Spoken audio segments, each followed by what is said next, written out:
దాన్ని కూడా ఆ రోజు కావాలని చెప్పి అడ్డం పెట్టే పరిస్థితికి వచ్చారు. నా ఆలోచన అంతా కూడా ఎన్నోసార్లు చెప్పాను మీకు. ఆర్థిక అసమానతలు తగ్గాలి, అందరి ఆదాయం పెరగాలి, మీకు మెరుగైన జీవన ప్రమాణాలు రావాలి. ప్రభుత్వం ఇచ్చే సహాయాన్ని, సహకారాన్ని తీసుకుని మీరు కూడా ముందుకు పోయే ఆలోచన రావాలి.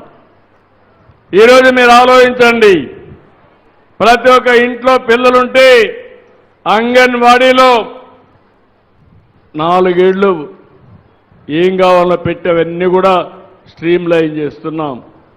మొదటి క్లాస్కి వస్తే 12 వరకు మధ్యాహ్న భోజనం ఉచితంగా పెట్టడమే కాకుండా, పుస్తకాలు ఇవ్వడమే కాకుండా, తల్లి అకౌంట్లో 15,000 రూపాయలు మీ అకౌంట్లో వేసే ఏకైక ప్రభుత్వం.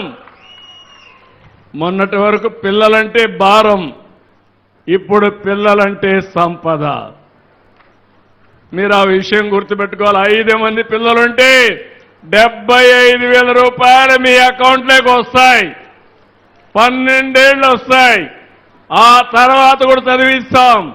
చదువుకున్న తర్వాత ప్రయోజకులైతే మిమ్మల్ని బాగా చూసుకునే శక్తి వాళ్ళకు వస్తుంది. ఈరోజు ఒక పక్క ఈ పనులు చేస్తున్నాయి, ఎక్కువ అభివృద్ధి పైన శ్రద్ధ పెడుతున్నాను. రోడ్లు బాగా ఉండాలి. ఒకప్పుడు అన్ని రోడ్లు గుంతలే. గుంతలు తవ్విన ప్రభుత్వాన్ని నాకు అప్పచెప్తే గుంటలన్నీ కూడా పూడ్చి ఎక్కడ కూడా గుంతలు లేని రోడ్లుగా తయారు చేస్తున్నావునా కాదని అడుగుతున్నా. ఇంకొక పక్క పెట్టుబడిదారులు రావాలంటే భయపడిపోయి పారిపోయిన పరిస్థితి. ఈరోజు నేను చెప్తున్నాను, 2 ఏళ్లలో 22 లక్షల కోట్ల రూపాయలు ఎంఓయూలు చేశాం. 12 లక్షల కోట్ల రూపాయలు ప్రాజెక్టులు గ్రౌండ్ చేశాం. ఇవి పూర్తయితే 12 లక్షలకు 12 లక్షల ఉద్యోగాలు వస్తాయి. 22 లక్షల కోట్లు పెడితే 22 లక్షల మందికి మన పిల్లలకు ఉద్యోగాలు వస్తాయి.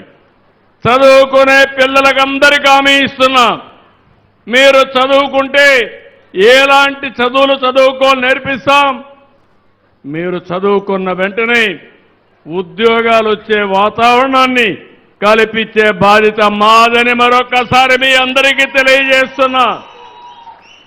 ఒక పక్క రోడ్లు, ఒక పక్క పోర్ట్లు, ఒక పక్క విమానాశ్రయాలు కూడా కట్టి ఎక్కడికక్కడ ఒక లాజిస్టిక్స్ హబ్గా తయారు చేస్తాం.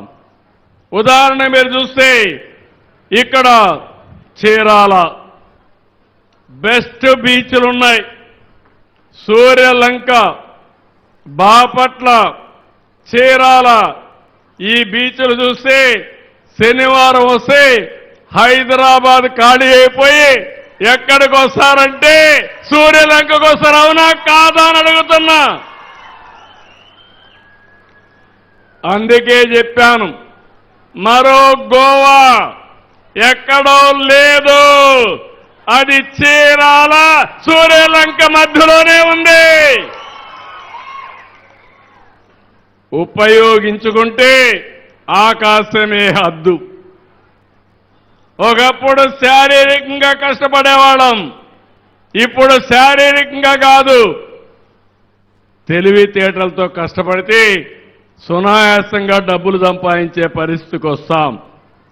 అందుకని సూర్యలంక నుంచి చీరాల వరకు 15 కిలోమీటర్ల మేర ఒక బ్రహ్మాండమైన కారిడార్గా తయారు చేస్తాం. స్వదేశ్ దర్శన్ 2 కింద మొన్నే 97 కోట్లు వచ్చింది.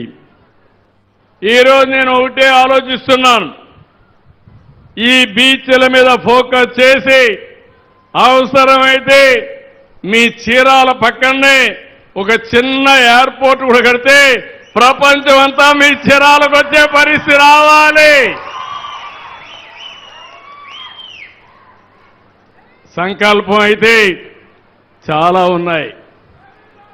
ఇది సాధ్యమని కొంతమంది అడుగుతారు. సాధ్యం. మీరు ఒక్కసారి చూడండి. 2 ఏళ్లలో మా పేదవాళ్ళకి 1,50,000 కోట్ల రూపాయల సంక్షేమ కార్యక్రమాలకి ఇచ్చాను. 1,50,000 కాదు, ఎంతైనా ఇవ్వాలనుకుంటున్నా. కానీ ఖజానా ఖాళీగా ఉంది. మళ్ళీ సంపాదిస్తా. నేను కష్టపడేది మీ అందరి కోసం తప్ప కొంతమంది కోసం కాదని మరొక్కసారి విజ్ఞప్తి